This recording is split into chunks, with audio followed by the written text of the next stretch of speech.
तो नमस्कार सभी अपने साथियों को। आज अपना जो टॉपिक है वो है अर्थवॉर्म केंचुआ।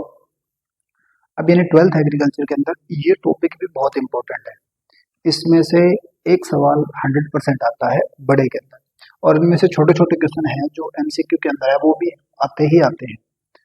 तो इसको देखो, तो चैप्टर को करते हैं अपने स्टार्ट। सबसे पहले चैप्टर का अपना नाम है कि केंचुए की संरचना कृषि में महत्व होगी। केंचुए के बारे में हम पहले डिटेल में पढ़ेंगे, उसकी मॉर्फोलॉजी के बारे में भी। ये जो केंचुआ होता है या फिर ये अर्थवॉर्म है वो कितने पार्ट में डिवाइड है, इसके अंदर कौन कौन से ऑर्गन है, कौन कौन से सिस्टम है जो काम करते हैं, कौन कौन से तंत्र है इसके अंदर। फिर उसका एग्रीकल्चर के अंदर इम्पोर्टेंस क्या है उसके बारे में डिस्कशन करेंगे।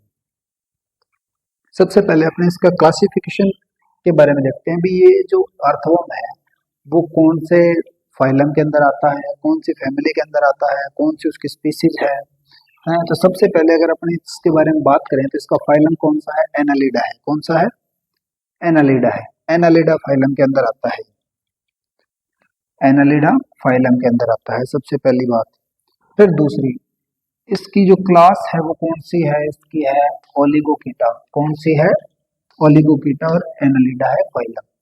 फाइलम इसका एनालिडा, क्लास इसकी ओलिगोकीटा, या फिर वर्ग है इसका ओलिगोकीटा। गण इसका क्या है? ओपिस्थोफोरा। क्या है? ओपिस्थोफोरा। ऑर्डर है इसका ओपिस्थोफोरा। कई बार पूछ लिया जाता है इसका क्लासिफिकेशन बताओ, कौन से फाइलम से रिलेटेड है, कौन सी क्लास से रिलेटेड है, कौन से ऑर्डर से रिलेटेड है। फिर इसका जीनस, वंश के बारे में बात करें तो वंश क्या होता है? फेरेटिमा। इसका क्या है? फेरेटिमा। और इसकी जाति है वो क्या है? पोस्थुमा। क्या है? ये पोस्थुमा है। पोस्थुमा, ठीक है। इसकी जाति क्या है?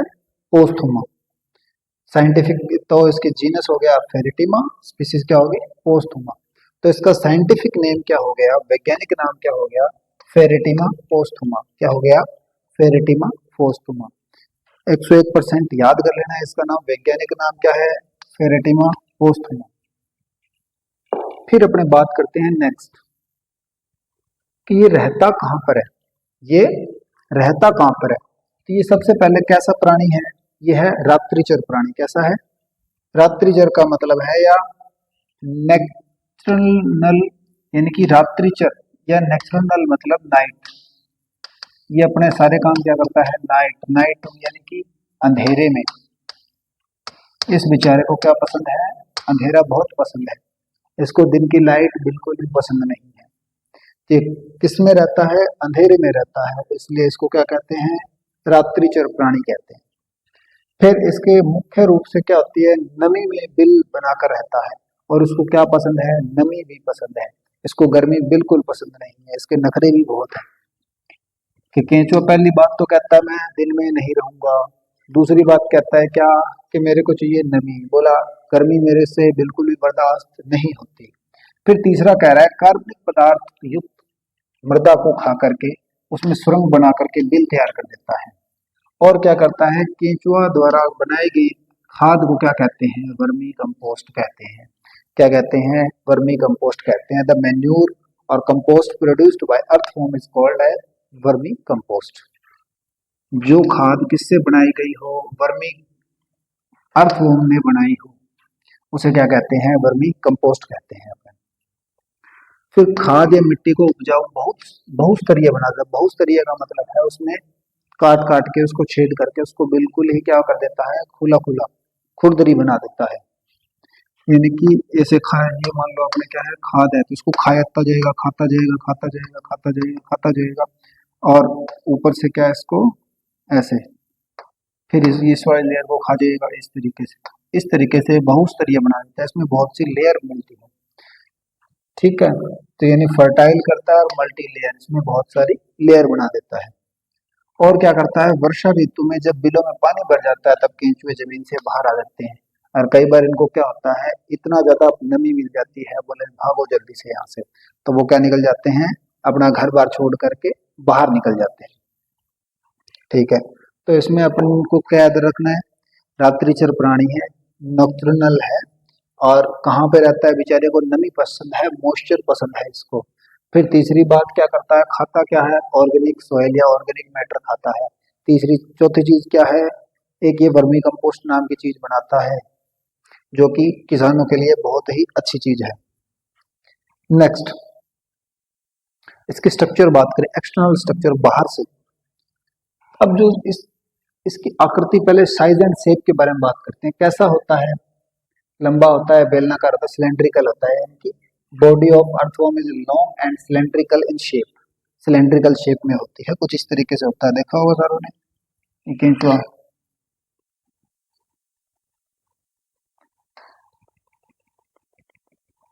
ये तो उसमें इस तरीके से मिलते हैं, और या फिर ये इस तरीके से मिलेगा।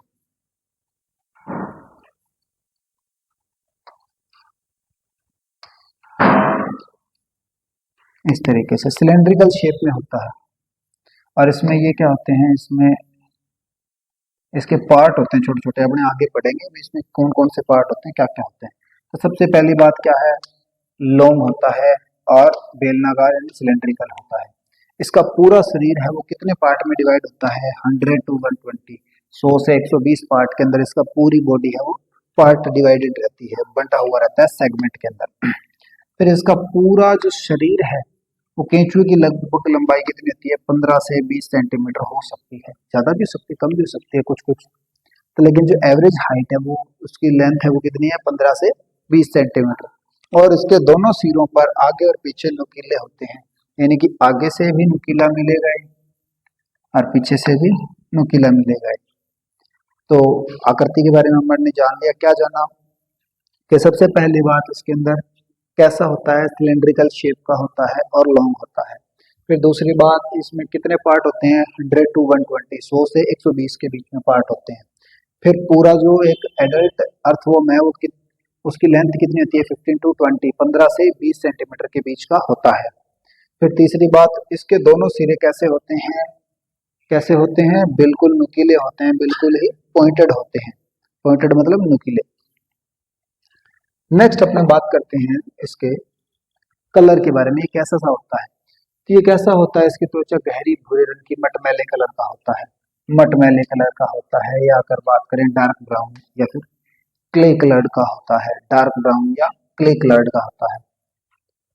या फिर अर्थी, अर्थी मतलब धरती, अर्थ के जैसे कलर का होता है। फिर इसकी जो स्किन है उसमें एक पोरफायरिन नाम का क्या होता है, एक पिगमेंट मिलता है। क्या मिलता है, एक पिगमेंट मिलता है, जिसके कारण उसका रंग ऐसा होता है। जो मटमैला कलर है, अगर पूछ लिया जाए कि भी अर्थवर्म का मटमैला कलर किसकी वजह से होता है, तो याद रख लेना पोरफायरिन की वजह से होता है। किसकी वजह से होता है, पोरफायरिन की वजह से होता है।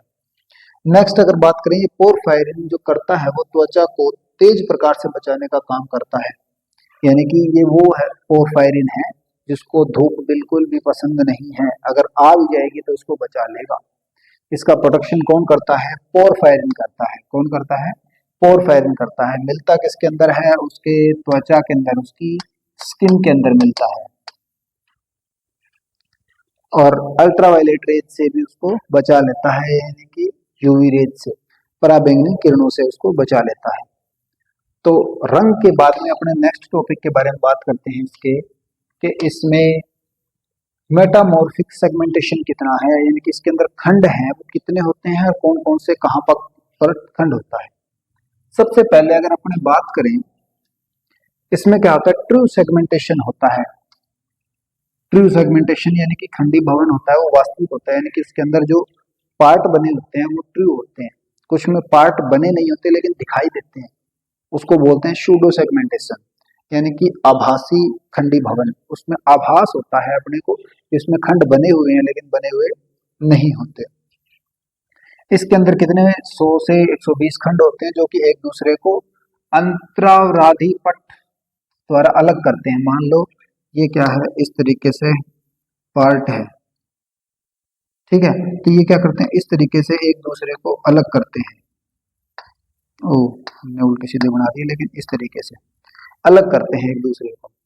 तो इसी को बोलते हैं क्या, अंतरावराधी सेपल, सेप्टा, राइट। ये क्या करते हैं, segments which are separate from each other, internal septa, internal septa के थ्रू वो क्या हो जाते हैं, सेपरेट हो जाते हैं। फिर अगर अपने बात करें कि इसके जो पहला जो खंड होता है, सबसे पहला पार्ट है ये, ठीक है, इसको बोलते हैं पेरिस्टोमियम। क्या बोलते हैं? पेरिस्टोमियम। पेरिस्टोमियम, ठीक है, पेरिस्टोमियम, ठीक है। और इस पहले पार्ट के ऊपर इस तरीके से एक लोब लगा होता है, यानी कि मांसल चीजें लगी होती है, मांस जो त्वचा से लगी होती है, उसको बोलते हैं प्रोस्टोमियम। क्या बोलते हैं? प्रोस्टोमियम। कोई बात नहीं, लिखा हुआ है इसके अंदर, नोट्स के अंदर, कोई टेंशन वाली बात नहीं है। यानी कि एक जो पार्ट होता है एक खंड के अंदर पहले सेगमेंट में, तो उसको बोलते हैं पेरिस्टोमियम। लेकिन फर्स्ट सेगमेंट के ऊपर एक क्या होता है, लोब लगा हुआ होता है, ये लोब, फ्लैशी लोब लगा हुआ होता है, जिसको क्या बोलते हैं? प्रोस्टोमियम बोलते हैं। उसको क्या बोलते हैं? प्रोस्टोमियम। ये तो पेरिस्टोमियम है, ये रहा प्रोस्टोमियम। एक को बोलते हैं पेरिस्टोमियम, एक के ऊपर एक लोब रखा रहता है, फ्लैशी लोब, उसको बोलते हैं प्रोस्टोमियम। प्रोस्टोमियम के बाद में अगर अपने बात करें, क्या कह रहा है? प्रोस्टोमियम के आगे एक मांसल पिंड होता है, फ्लैशी लोब होता है, जिसको क्या बोलते हैं? प्रोस्टोमियम बोलते हैं। और ये क्या करता है? ये संवेदी सेंसरी ऑर्गन है, सेंस, किसी चीज को महसूस करने का काम होता है। इसलिए क्या करता है? महसूस करता है। जैसे लाइट आ रही है ऊपर से ज्यादा, तो वो ये सेंसर कर लेगा, बोला नहीं ऊपर नहीं जाना, लाइट आ रही है जल्दी नीचे भाग जा। ये ज्यादा मॉइस्चर हो गई तो जल्दी से खेत उससे बिल से बाहर निकल जा। अगर कम मॉइस्चर होगी, बोला जल्दी से भाग के नीचे चला जा। तो ये सेंसर करने का काम कौन करता है? ये सेंसर करने का काम अपना करता है प्रोस्टोमियम। कौन करता है? प्रोस्टोमियम। फिर जिस केंचुए को प्रकाश व अंधेरे का ज्ञान होता है, वह शरीर में अंतिम खंड पर पाया जाता है, पाइजीडियम। ये तीन अपने को याद रखने हैं। पहले में पेरिस्टोमियम, पहले के ऊपर एक लोब होती है, उसको प्रोस्टोमियम, और सबसे नीचे पाइजीडियम, सबसे लास्ट, सबसे लास्ट में मिलता है अपना पाइजीडियम। क्या मिलता है? पाइजीडियम। ठीक है, हो गया। इसके अंदर अपन ने यही बात की, सेगमेंटेशन ट्यूब होता है, 100 से 120 पार्ट में डिवाइड होता है। पहले पार्ट को पेरिस्टोमियम बोलते हैं। पहले पार्ट के ऊपर फ्लैशी लोब होती है, फ्लैशी लोब को बोलते हैं अपने मांसल पिंड होता है, जिसको अपने प्रोस्टोमियम बोलते हैं। और इसके लास्ट पार्ट के प्रोस्टोमियम के क्या काम करता है? सेंसरी ऑर्गन होता है, सेंसर करता है, संवेदी अंग होता है, जो कि लाइट को या मॉइस्चर को, इन चीजों को ज्ञान, इसको नॉलेज करता है, इसको पहचान लेता है। बोला पानी ज्यादा हो गया या फिर अपने क्या होगी, लाइट ज्यादा हो गई, इसको पहचानता है। और लास्ट के अंदर क्या होता है? अपना पाइजीडियम मिलता है अपने को। नेक्स्ट अपने बात करें क्लाइटेलम। अब जो केंचुआ होता है, अर्थवर्म होता है, उसके बीच में, ठीक है, टोटल 120 पार्ट के अंदर बंटा हुआ है केंचुआ, ठीक है, टोटल 120 पार्ट में बंटा हुआ है। तो इस तरीके से,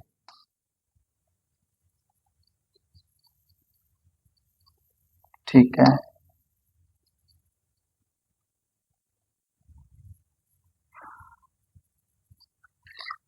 अब ये क्या होता है? 14 से लेकर के 16 तक, 14, 15, 16, 14, 15, 16, ये तीनों के ऊपर एक ग्लैंडुलर यानी कि ग्रंथिल और एक चिकनी पट्टी होती है, जिसे क्लाइटेलम कहते हैं। यानी कि अपना जो मान लो ये क्या है, 14 है, ये 15 है, ये 16 है, ये तीनों है, तो इसके ऊपर एक पट्टी लगी हुई होती है इस तरीके से, ठीक है, इस तरीके से। इसको अपने कर देते हैं कलर, इसको क्या बोलेंगे? Clitellum, clitellum. तो क्लाइटेलम क्या होता है? अर्थवॉर्म के अंदर 14, 15, 16 के अंदर क्या होता है? एक ग्लैंडुलर, ग्लैंडुलर और एक चिकनी, यानी कि segmentation is the glandular and ring presents and smooth, smooth and glandular band होता है, जो कि गोल होता है, रिंग के टाइप में होता है, present around the 14, 15 and 16 segment of the earthworm is called as a clitellum. Clitellum किसे बोलेंगे? कि एक स्मूथ, एक ग्रैंडुलर या फिर रिंग टाइप में, किसके अंदर? अर्थवॉर्म के 14, 15, 16 सेगमेंट के ऊपर प्रेजेंट होती है उसको क्लाइटेलम बोलते हैं। 14, 15, 16 के खंड के ऊपर एक मांसल और एक चिकनी पट्टी लगी होती है गोल, उसको क्या बोलते हैं? क्लाइटेलम बोलते हैं। इसमें स्पष्ट रूप से सेप्टा नहीं होते, यानी कि ये बटा हुआ नहीं होता तीनों का तीनों, ये क्या रहते हैं? मिक्स होते हैं। इसके अंदर इस तरीके से ये डिवाइड नहीं होता, तीनों सेम मिले होते हैं। अब इसमें क्या काम आता है? ये ओनली फॉर फर्टिलाइजेशन के समय ही काम आता है और अंडों के चारों ओर कोकून बनाने का काम करता है। इस अगर क्लाइटेलम का काम पूछ लिया जाए तो इस क्लाइटेलम का काम है कि कोकून बनाने का काम है। क्या करने का काम है? कोकून बनाने का काम है। जब अर्थवर्म अंडे देता है तो अंडे इसी कोकून के अंदर देता है और इसके अंदर क्या होता है? एक्सटर्नल फर्टिलाइजेशन होता है, बाह्य निषेचन होता है, क्योंकि अंडे इसके अंदर होते हैं, ऊपर से दूसरे जो अर्थवर्म है उससे स्पर्म्स आ जाते हैं और इसका फर्टिलाइजेशन अपने शरीर से या इसके अर्थवर्म के शरीर से क्या होता है? बाहर होता है। फिर अपने बात करें क्लाइटेलम के आधार पर इसको कितने पार्ट में डिवाइड किया गया है? 3 पार्ट में डिवाइड किया गया, प्री क्लाइटेलम, क्लाइटेलम और पोस्ट क्लाइटेलम, यानी पूर्व क्लाइटेलम, क्लाइटेलम और पश्च क्लाइटेलम। ठीक है, 3 तरीके का होता है, एक तो पूर्व क्लाइटेलम हो गया, एक क्लाइटेलम हो गया और एक पश्च क्लाइटेलम या पोस्ट क्लाइटेलम हो गया।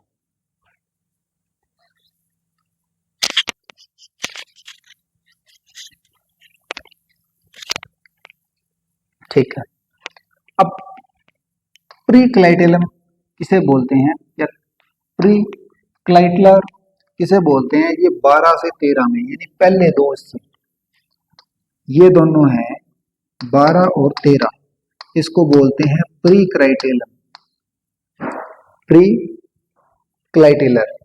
और इसके आगे के जो दो हैं 17 और 18, उसको बोलते हैं पोस्ट क्लाइटेलम, उसको क्या बोलते हैं? क्लाइटेलर, पोस्ट क्लाइटेलर या फिर पश्च क्लाइटेलम। हिंदी में क्लाइटेलम बोलते हैं, इंग्लिश में क्लाइटेलर बोलते हैं। इसको ध्यान रख लेना, कहाँ कहाँ होता है समझ में आ गया। अगर बात करें प्री क्लाइटेलम की तो 12-13 के अंदर होता है, क्लाइटेलम की बात करें तो 14-15-16 के अंदर होता है, और पोस्ट क्लाइटेलम की बात करें तो किसके अंदर होता है? 16 के बाद 17-18 के अंदर होता है। क्या बात आई समझ में? और अगर बात करें इसके क्लाइटेलम का काम क्या होता है? कोकून बनाने का काम होता है, और इसमें कोई भी सेप्टा नहीं होता, यानी कि कोई भी पट नहीं होते बीच में। ठीक है, नेक्स्ट इसमें क्या होते हैं? सीड्स होते हैं, इसके अंदर सेट्स होते हैं। सेट्स मतलब शूक होते हैं। शूक का मतलब होता है जो उसको मूवमेंट करने के काम में लेता है। जैसे मान लो अपना केंचुआ है, ये कहाँ गया पता नहीं, केंचुआ दोबारा बना लेते हैं।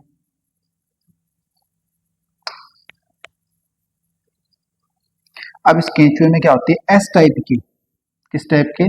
एस टाइप, इस तरीके से।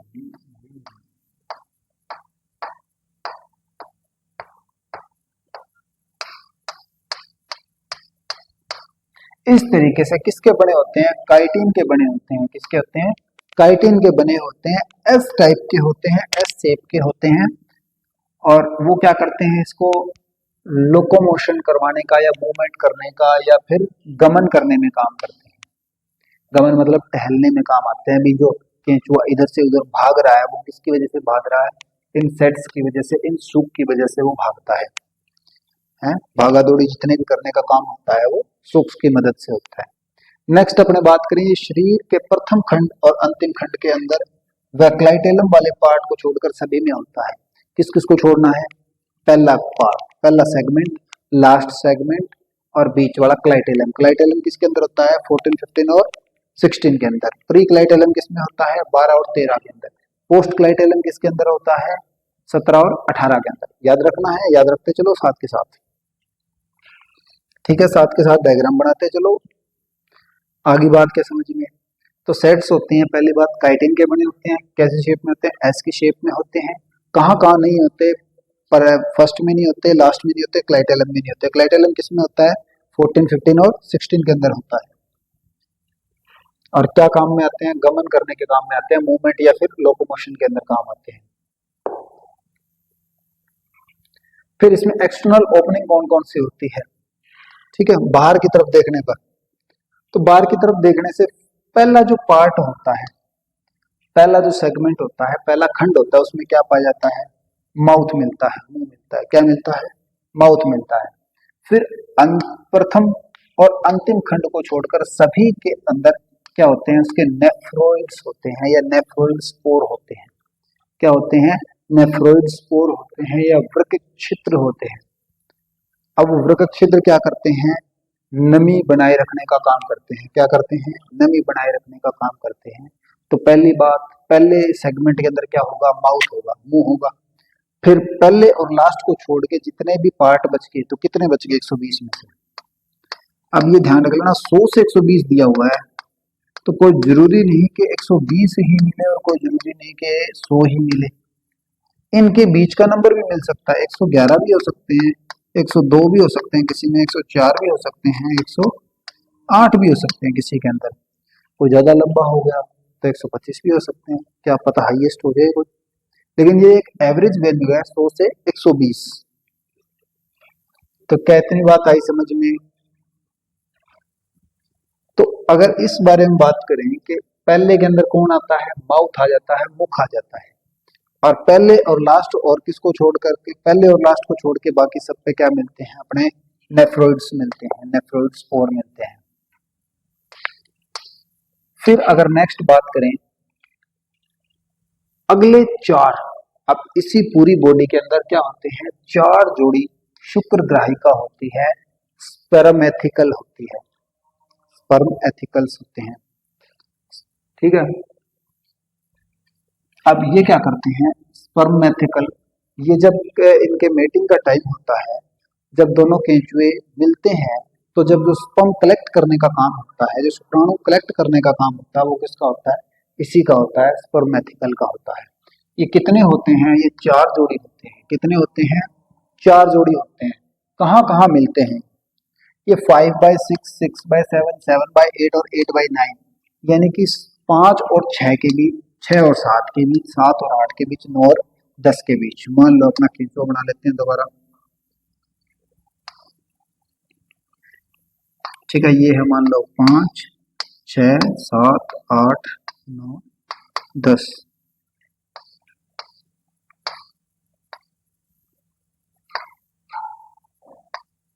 ठीक है।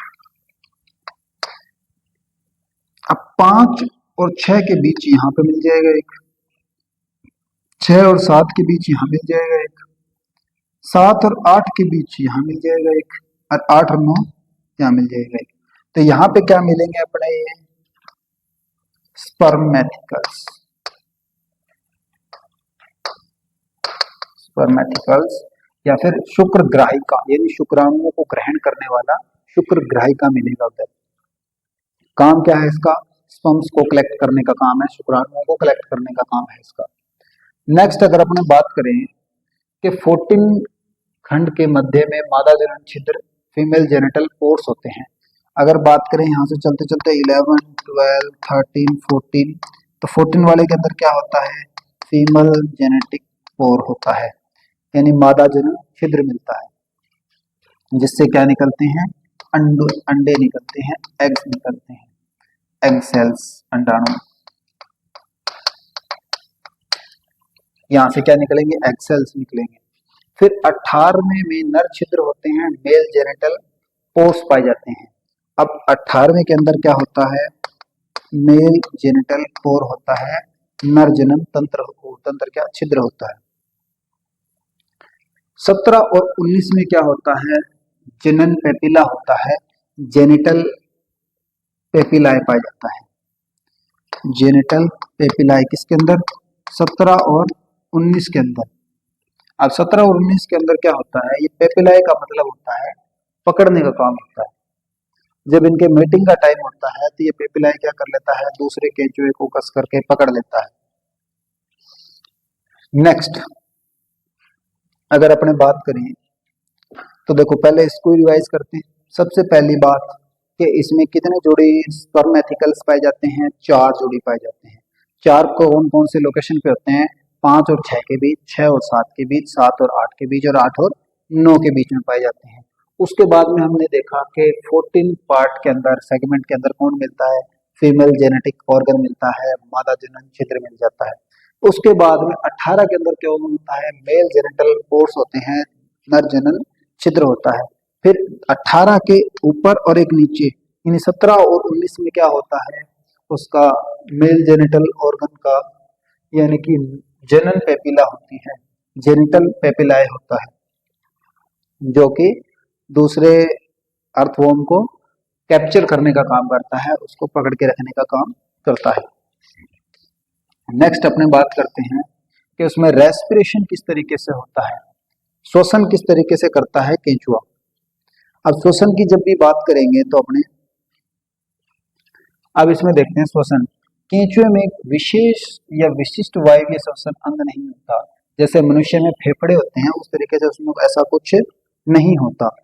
इसके अंदर क्या होता है, इसमें गैसों का आदान प्रदान होता है, विवरण नहीं, इसको लिखना विसरण, विसरण के द्वारा, या फिर डिफ्यूजन। डिफ्यूजन का मतलब होता है कि कहीं पर ज्यादा कंसंट्रेशन है किसी चीज की और वो लो कंसंट्रेशन की तरफ चला जाए, ज्यादा से लो की तरफ चला जाए। मान लो हमने कमरे में एक कमरा दिया हुआ है, इस कमरे के अंदर यहाँ पे हमने अगरबत्ती जलाई, तो यहाँ पे अगरबत्ती का धुआं ज्यादा हो जाएगा, स्मेल क्या हो जाएगी, ज्यादा। इस कोने में स्मेल क्या है, बहुत ही कम है, तो इस वजह से क्या होगा कि यहाँ से यहाँ तक जो स्मेल है वो आ जाएगी, यानी कि ज्यादा से कम की तरफ आना, तो इसको बोलते हैं विसरण या डिफ्यूजन। तो इसी तरीके से इसके अंदर होता है कि जो केंचुआ होता है, अब उसके ब्लड के अंदर, ठीक है, अब ये केंचुआ है मान लो, अब इसके अंदर क्या होता है, ऑक्सीजन की कमी हो गई और बाहर क्या है, ऑक्सीजन ज्यादा है, तो वो बाहर ज्यादा से कम की तरफ एंटर हो जाएगी। तो बस इस पैटर्न के ऊपर इसके अंदर रेस्पिरेशन चलता है।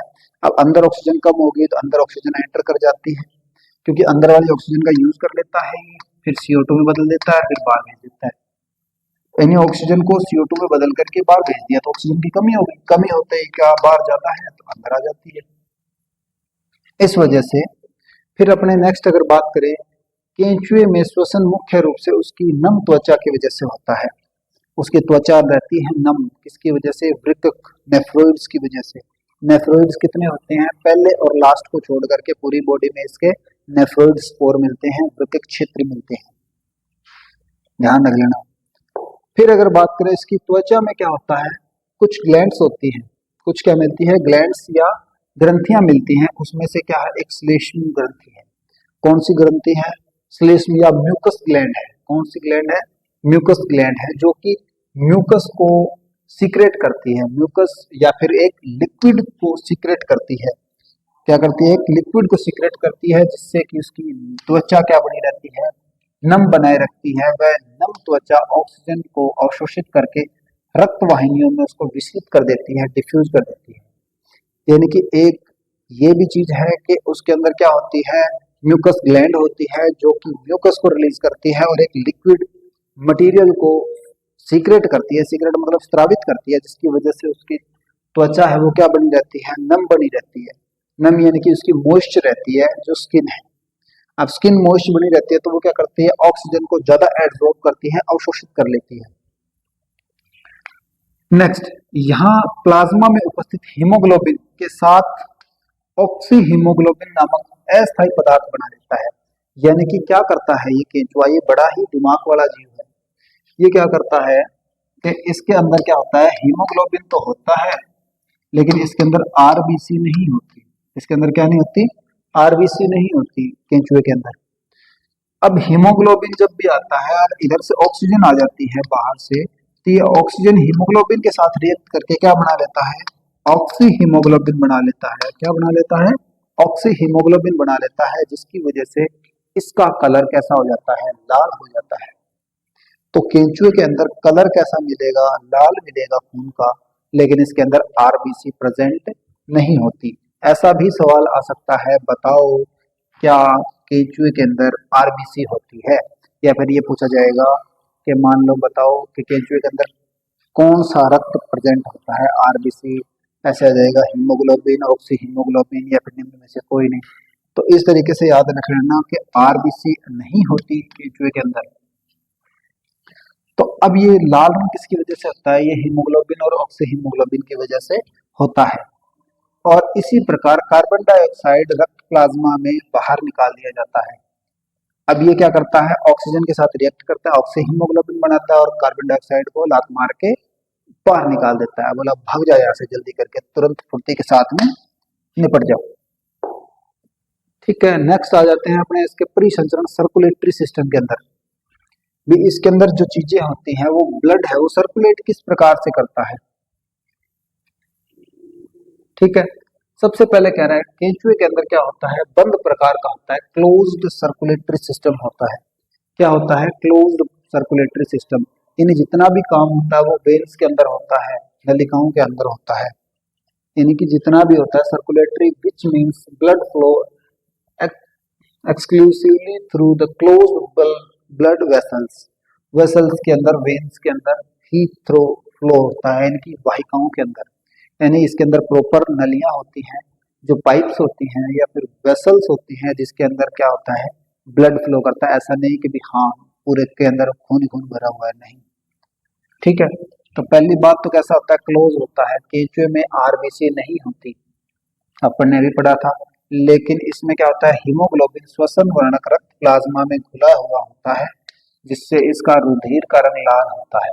किसकी वजह से होता है? हीमोग्लोबिन श्वसन वर्णक के साथ। श्वसन वर्णक कौन सा हो जाता है? ऑक्सीजन के साथ मिलकर के कौन सा बना लेता है? ऑक्सी हीमोग्लोबिन बना लेता है, जिसकी वजह से इसका खून का कलर कैसा हो जाता है? लाल हो जाता है। क्या इतनी बात आई समझ में? अब केंचुए में 4 जोड़ी नलिकाओं में हृदय मिलता है। यानी इसका जो हार्ट है वो कैसा होता है? 4 जोड़ी होता है। कैसा होता है? 4 जोड़ी होता है। और कैसा होता है? नलिकाकार होता है, टेबुलर हार्ट होता है। टेबुलर, टेबल की फॉर्म में होता है, यानी कि ट्यूब्स की, ट्यूबुलर। कैसा होता है? ट्यूबुलर होता है, यानी ट्यूब्स की फॉर्म में होता है। और ट्यूब्स की फॉर्म में कहाँ कहाँ होता है? इसका 4 अलग अलग जगह होता है, 7वें में, 9वें में, 12वें में और 13वें में। अब देख लो बेचारा का दिल है वो कहाँ है? 4 अलग अलग सेगमेंट के अंदर बंटा हुआ है। एक यहाँ पे है, फिर एक छोड़ दिया, फिर यहाँ पे है, फिर 12 में है और फिर 13 के अंदर है। क्या बात आई समझ में?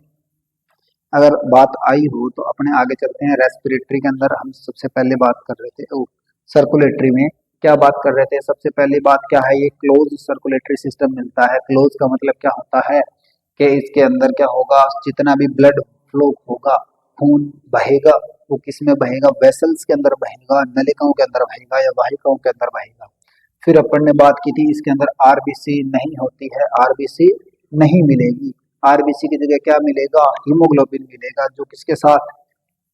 श्वसन वर्णक यानी कि रेस्पिरेटरी पिगमेंट के साथ में कांटेक्ट होकर के वो क्या बना लेता है? ब्लड का खून कैसा कर देता है? रेड कर देता है, यानी कि लाल रंग कर देता है। केंचुए में क्या मिलता है? 4 जोड़ी टेबुलर हार्ट मिलता है, ट्यूबुलर हार्ट मिलता है, यानी कि नलिकाकार हृदय मिलता है। किस किस के अंदर होता है? 7 के अंदर, 9 के अंदर, 12 के अंदर, 13 के अंदर।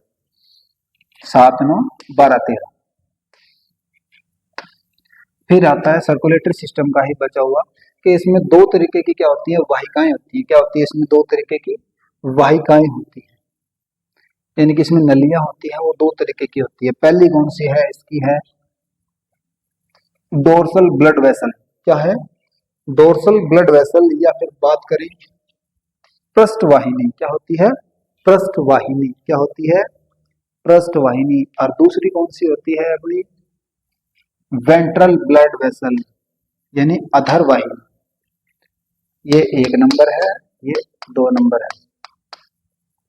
तो देखो 2 तरीके की होती है ब्लड वेसल्स केंचुए के अंदर। कौन कौन सी? डोर्सल और वेंट्रल। डोर्सल और वेंट्रल, यानी कि पृष्ठवाहिनी और अधरवाहिनी। पृष्ठवाहिनी और अधरवाहिनी। एक बार बोल के देखो जल्दी से, डोर्सल ब्लड वेसल्स और ventral blood vessels. Dorsal ventral, dorsal ventral, dorsal ventral. और दूसरी कौन सी होती है? पृष्ठ अधर, पृष्ठ अधर, पृष्ठ अधर, पृष्ठवाहिनी अधरवाहिनी, पृष्ठवाहिनी अधरवाहिनी। नेक्स्ट अपने बात करेंगे, इसमें क्या होता है?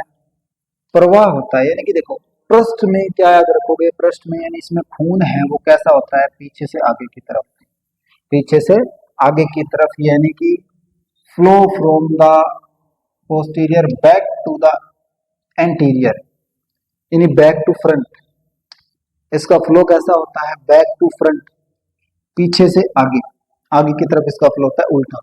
लेकिन जो वेंट्रल होती है उसमें कैसा होता है? इसका उल्टा कर दो, आगे से पीछे, front to back, front to back, या पोस्टीरियर टू एंटीरियर, या फिर बैक टू फ्रंट, वो आप लोगों की मर्जी है, कोई भी लिखो, ठीक है। फिर अपने नेक्स्ट अपने बात करेंगे पर वहां आगे से पीछे की तरफ होता है, ये तो हो गया। फिर इसमें जो क्लोरोजन कोशिका होती है, सेल्स होती है, क्लोरोजन सेल्स पाई जाती है, वो क्या करती है? एक्सक्रेशन या उत्सर्जन में सहायता करती है। अब याद रख लेना क्या कि इसमें सेल्स होती है, या फिर अगर बात करें किसकी, ब्लड वेसल्स की, तो ब्लड वेसल्स कितनी होती है? 2 होती है, डोर्सल होती है, वेंट्रल होती है। डोर्सल क्या होती है? बैक टू फ्रंट, यानी कि पीछे से आगे की तरफ, या फिर पहली कौन सी थी? पृष्ठ थी। पृष्ठ मतलब पै से पृष्ठ, पै से पीछे, तो याद रख लो, पै से पृष्ठ, पै से पीछे, पीछे से आगे। और डोर्सल, और डोर्सल क्या करोगे? Front, back to front, D और बी, डी और बी उल्टा होता है हमेशा, तो डी से याद रखो बी, बी से बैक टू फ्रंट। और फिर वेंट्रल, वेंट्रल क्या हो जाएगा? फ्रंट टू बैक, यानी कि आगे से पीछे की तरफ। फिर अपने अब बात कर रहे हैं कि इसमें क्लोरोजन नाम की सेल्स होती हैं, वो क्या काम करती है? उसमें एक्सक्रेशन, उत्सर्जन का काम करती है। और केंचुए का मुख्य उत्सर्जी पदार्थ क्या होता है? यूरिया होता है। क्या होता है भाई?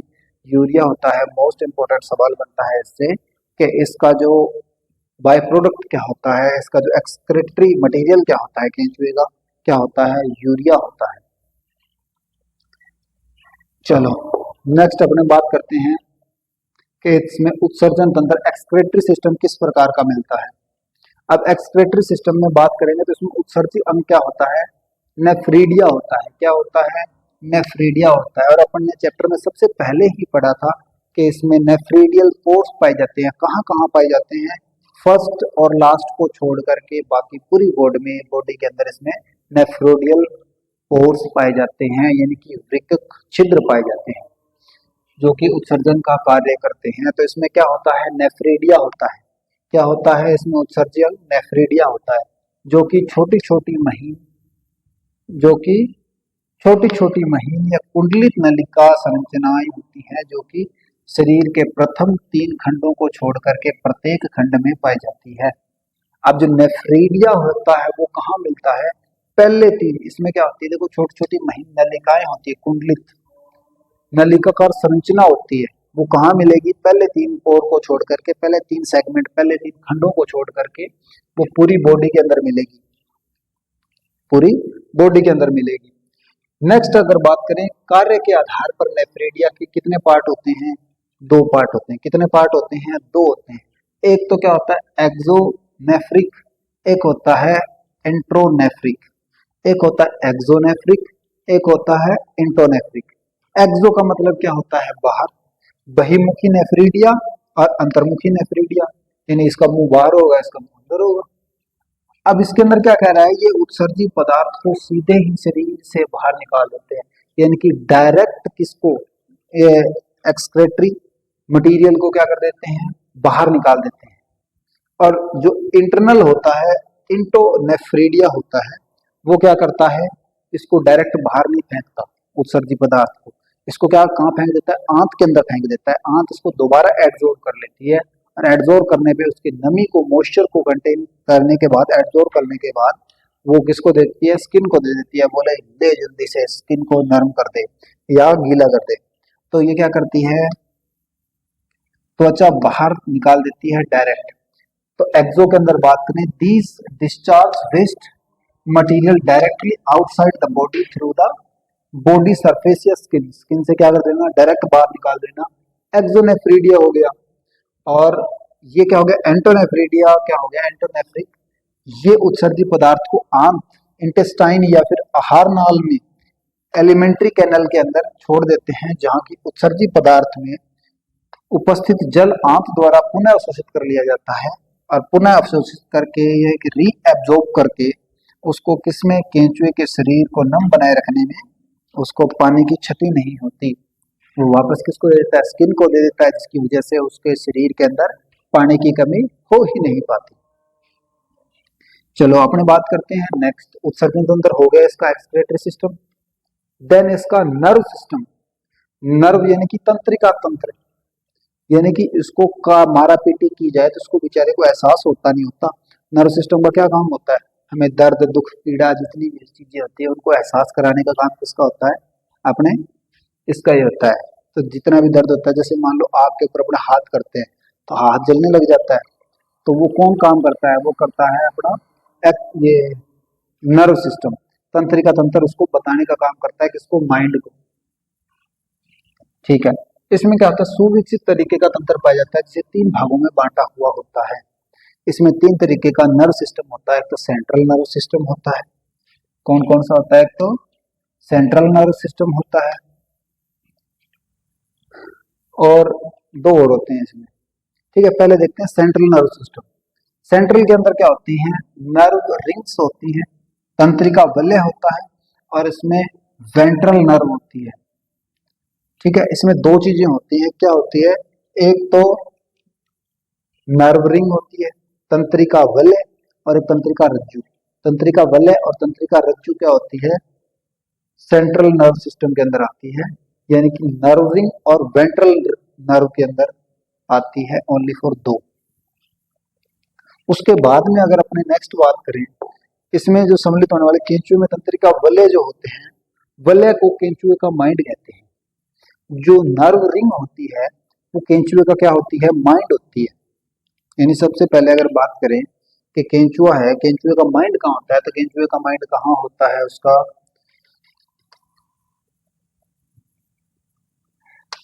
नर्व रिंग के अंदर।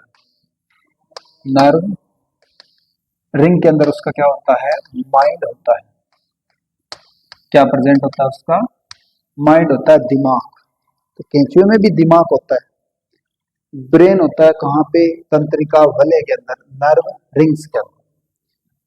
अब नेक्स्ट बात करें उसमें क्या होता है, पेरिफेरल नर्व सिस्टम।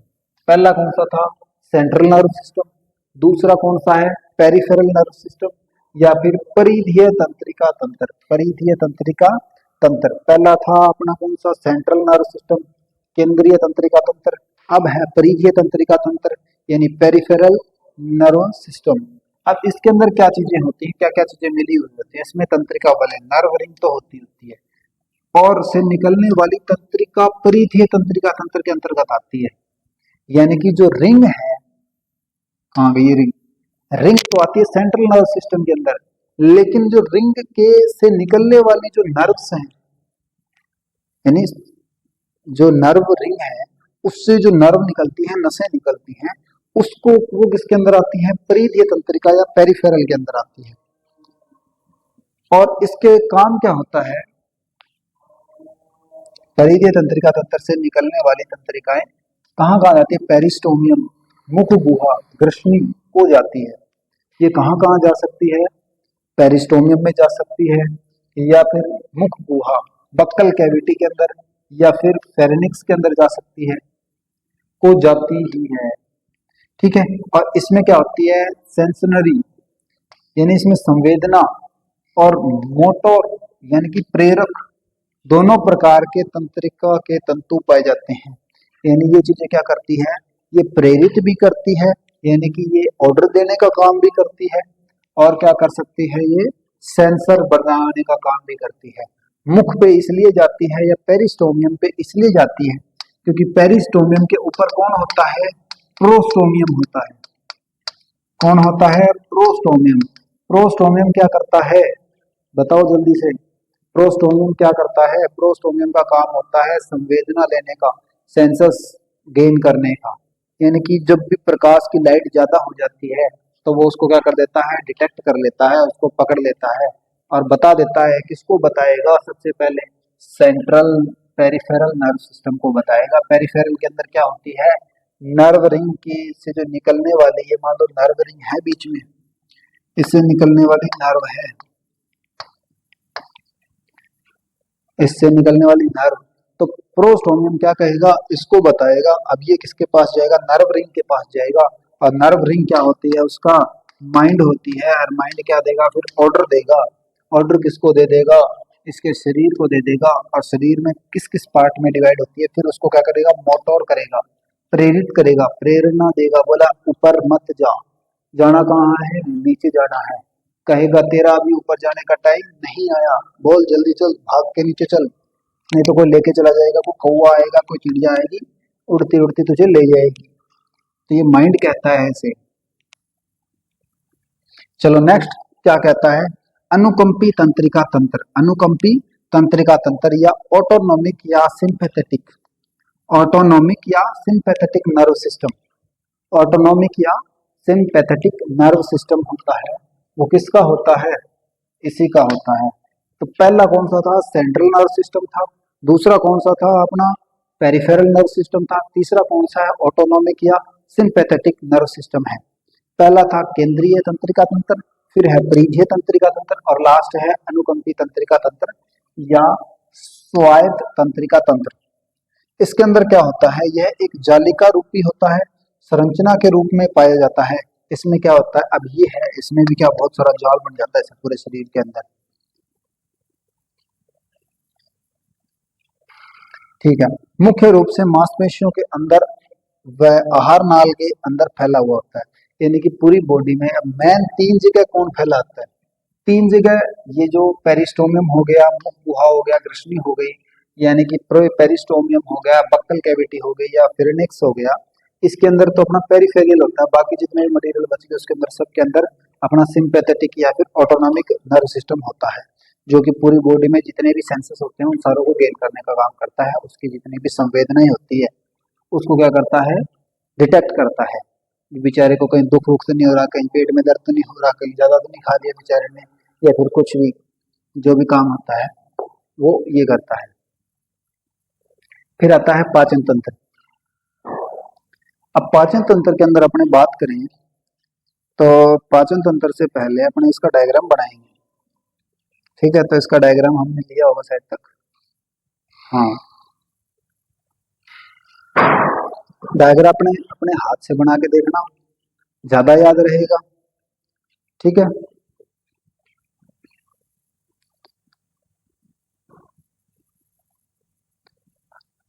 बनाते हैं, चलो डायग्राम अपने इसके आहार नाल बनाते हैं, एलिमेंट्री कैनाल बनाते हैं। तो सबसे पहले आता है इसका मुख, इस तरीके से,